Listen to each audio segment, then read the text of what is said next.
Subscribe now and press the bell icon. Never miss an update. अस्सलाम वालेकुम students. Chapter number 5 from FSc part 1 biology book variety of life से आज हम next topic study करने जा रहे हैं, that is basis of classification. Last topic में हमने डिस्कस किया था कि हमें क्यों क्लासिफिकेशन की ज़रूरत पेश आती है। आज हम डिस्कस करेंगे कि इसकी बेसिस क्या है। मेन अगर हम देखें तो ये इंडिविजुअल्स के दरमियान रिलेशनशिप पे डिपेंड कर रही होती है। ये रिलेशनशिप किस पे मुनहसर होता है? ये मेनली ऑर्गेनिजम्स के दरमियान में पाए जाने वाले मुख्तलिफ किस्म की शुबहात यानी कि सिमिलैरिटीज पे डिपेंड कर रहा होता है। बायोलॉजिस्ट इन्हीं सिमिलैरिटीज को बेस बनाते हुए ऑर्गेनिजम्स को मुख्तलिफ ग्रुप्स में डिवाइड करते हैं। अब ये जो सिमिलैरिटीज होती हैं ये मेनली डिपेंड कर रही होती हैं on the basis of homology, comparative biochemistry, cytology and genetics वगैरह। इन सभी के बारे में हम चैप्टर नंबर 1 में काफी डिटेल से पढ़ चुके हैं। साइंटिस्ट लार्जर ग्रुप्स को डिवाइड करते हैं स्मॉलर ग्रुप्स में और ये डिवीजन की जाती है up to species level. Species क्या है इसके बारे में भी हमने चैप्टर नंबर 1 में काफी डिटेल से स्टडी किया था कि ये मेनली नेचुरली अकरिंग ऐसा ग्रुप ऑफ इंडिविजुअल है जो कुदरती तौर पे फ्रीली इंटरब्रीड कर सके और healthy plus fertile offspring produce कर सकें। और ये दीगर जो जितने भी ग्रुप है उनसे आइसोलेट होते हैं एज पर देयर ब्रीडिंग। लेकिन इनकी ये जो रिप्रोडक्टिव खासियत है इसकी बेस पे हम इनको कंप्लीटली डिवाइड नहीं कर सकते मुख्तलिफ ग्रुप्स में। क्यों? क्योंकि हमारे पास जो मोड ऑफ रिप्रोडक्शन है उसमें सेक्सुअल के साथ साथ एसेक्सुअल मोड ऑफ रिप्रोडक्शन भी शामिल है। तो एक सेक्सुअली रिप्रोड्यूसिंग ऑर्गेनिजम्स के अंदर हम इस इंटरब्रीडिंग को एक बेसिक क्राइटेरियन नहीं बना सकते किसी भी स्पीशी को आइडेंटिफाई करने के लिए या उसको किसी पर्टिकुलर ग्रुप में प्लेस करने के लिए। तो यहाँ पे हमें फिर क्या ज़रूरत पेश आती है? हमें फिर फर्दर इसको क्रैक डाउन करने की ज़रूरत पेश आती है।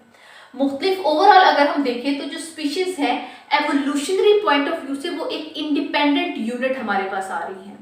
यानी कि अगर हम स्पीशीज की बात करें तो एक पर्टिकुलर स्पीशी में एक ख़ास किस्म की खसूसियात होती हैं जो कि structural, ecological and behavioural level में हम उनको डिवाइड कर सकते हैं।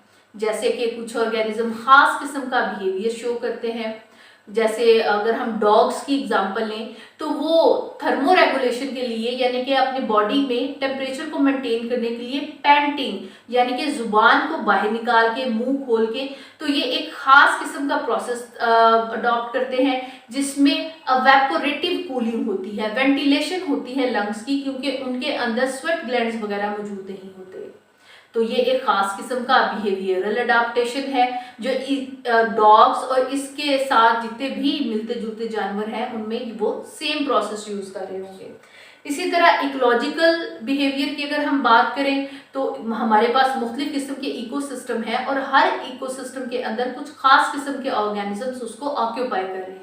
जैसे इक्वेटिक इकोसिस्टम की अगर हम बात करें तो वहाँ पे जो ऑर्गेनिज्म है और उनका जो अपने एनवायरनमेंट के साथ रिलेशनशिप है वो मुख्तलिफ होगा एज कम्पेयर टू जो टेरेस्ट्रियल एनवायरनमेंट में हमारे पास ऑर्गेनिजम्स मौजूद हैं।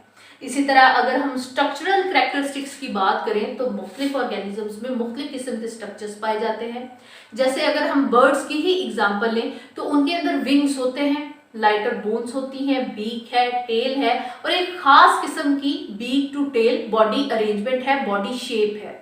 और ये जो स्ट्रक्चर है इनके अंदर इनकी लाइटर बोन्स और इनके विंग्स ये इनको एक तो फ्लाइट में भी हेल्प कर रहे होते हैं और साथ साथ इनको एयर के अंदर बायोंसी या जो इक्विलिब्रियम है उसको भी मेंटेन करने में, बैलेंस तवाज़ुन को मेंटेन करने में हेल्प कर रहे होते हैं।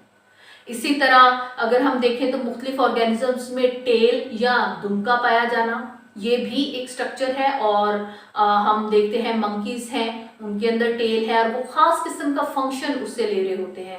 वो जब ट्रीज पे क्लाइंब करते हैं तो वहाँ पे वो अपनी टेल को भी यूज कर रहे होते हैं। ह्यूमन बींग्स की अगर हम बात करें तो ऑल्दो हमें चिंपैंजीज से काफ़ी क्लोजली रिलेटेड कंसिडर किया जाता है लेकिन हमारे अंदर टेल नहीं पाई जाती। इसकी क्या वजह है, क्यों नहीं पाई जाती? वेस्टिजियल ऑर्गन है, क्योंकि हमारा बाइपोडल मोड है लोकोमोशन का और हम टेल का इस्तेमाल नहीं करते दरख्तों वगैरह पे क्लाइंब करने के लिए, हम ज़मीन पे चलने वाले जानदार हैं।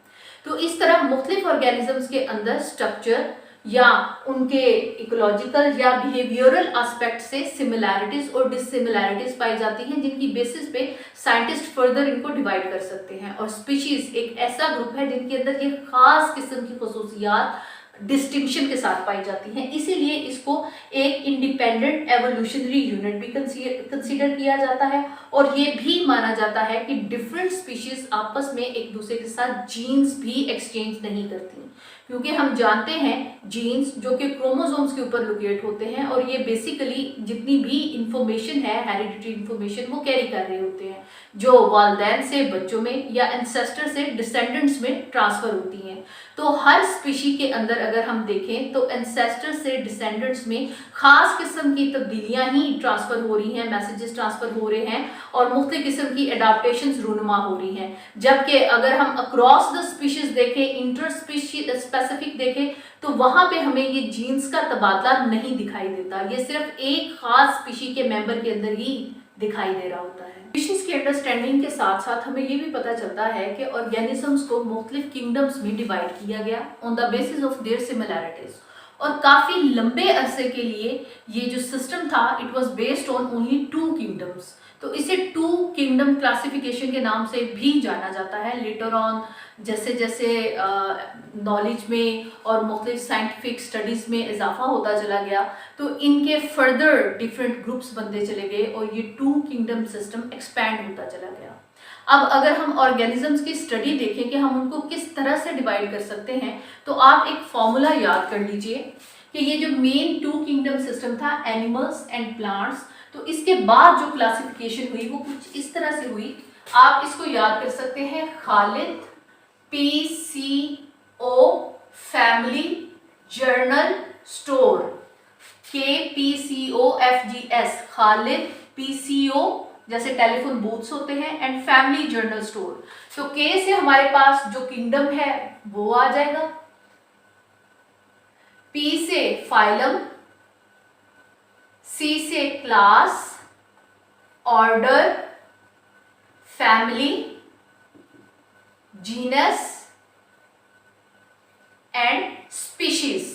जैसा कि हम जानते हैं कि हम जब भी ऑर्गेनिजम्स को कैटेगराइज करते हैं on the basis of different similarities, तो हम उनको अंटिल स्पीशीज डिस्टिंग्विश करते हैं, और स्पीशीज को बेसिकली जो एवोल्यूशनरी हमारी हायरार्की है उसमें एज अ यूनिट भी खासियत हासिल है, यानी कि एज अ स्टेपिंग स्टोन, बिल्कुल जो यूनिट, जिस तरह लिविंग ऑर्गेनिजम्स का यूनिट सेल है, लाइफ का यूनिट सेल है, इसी तरह हमारी हायरार्की ऑफ लाइफ जो है या जो बायोलॉजिकल ऑर्गेनाइजेशन है उसका यूनिट स्पीशीज को कंसीडर किया जाता है।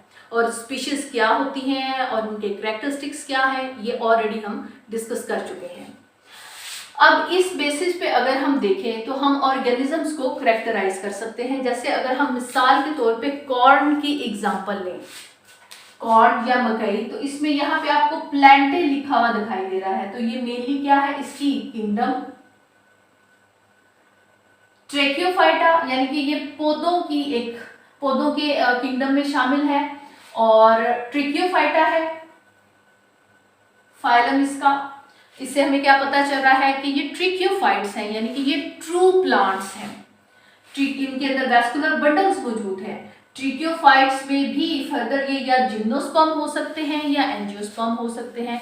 जिम्नोस्पर्म और एंजियोस्पर्म के डिफरेंस को भी आप जानते हैं, यानी कि जो फ्लावर प्रोड्यूसिंग प्लांट्स हैं और जो नॉन फ्लावरिंग प्लांट्स हैं, जिनके सीड जो फ्रूट के अंदर एनक्लोज होते हैं और जिनके सीड फ्रूट के अंदर एनक्लोज नहीं होते, तो ये बेसिकली एंजियोस्पर्मिंग है।